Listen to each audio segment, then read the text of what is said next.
In a diplomatic twist with reverberations through the UN and global geopolitics, Ukrainian President Volodymyr Zelensky has publicly rejected a proposed visit by United Nations Secretary-General Antonio Guterres, following Guterres' attendance at the BRICS Summit in Kazan, Russia. The decision was reported by news agency AFP, citing official sources from Zelensky's office.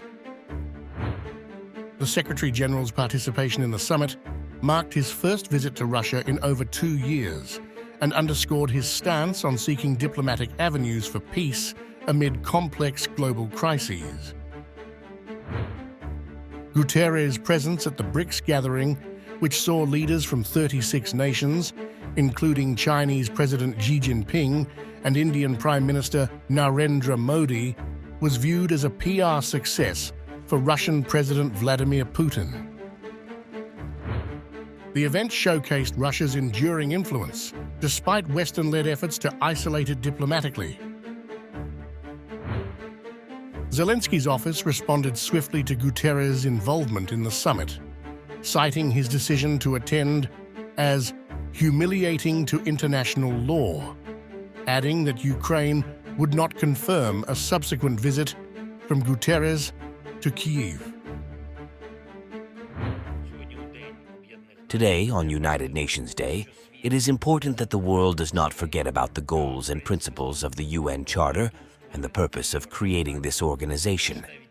Even though some of its officials may prioritize temptations in Kazan over the content of the UN Charter, our world is built in such a way that the rights of nations and the norms of international law do and will continue to matter. The rebuke follows Guterres' recent refusal to attend a Ukraine-focused conference held in Switzerland in June, which Ukraine's foreign ministry criticized as a misstep, not contributing to the cause of peace, and undermining the reputation of the UN. During his BRICS address in Kazan, Guterres echoed calls for a just peace in Ukraine, grounded in the principles of the UN Charter, international law, and resolutions by the General Assembly. We need peace in Lebanon, with an immediate cessation of hostilities, moving to the full implementation of UN Security Council Resolution 1701.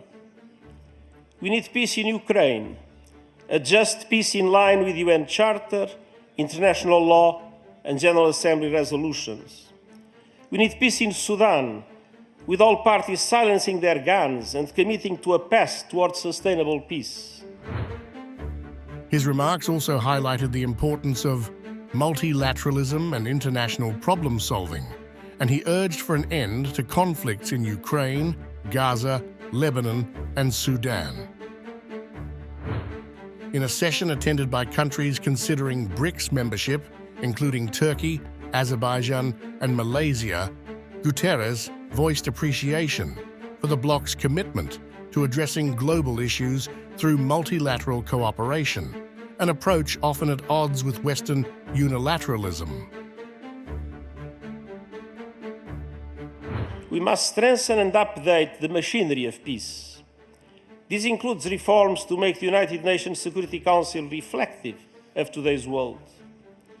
The Pact for the Future includes important steps on disarmament, including the first multilateral agreement on nuclear disarmament in more than a decade, and steps that address the weaponization of outer space and the use of lethal autonomous weapons. The Kazan BRICS Summit marks a notable diplomatic milestone for Putin, who has faced persistent Western narratives framing Russia as isolated following its invasion of Ukraine in 2022. With more than 20 world leaders in attendance, including representatives from newly joined BRICS members like Iran, Egypt, and Saudi Arabia, the summit underscored the bloc's widening reach and its role in challenging traditional Western alliances and economic systems.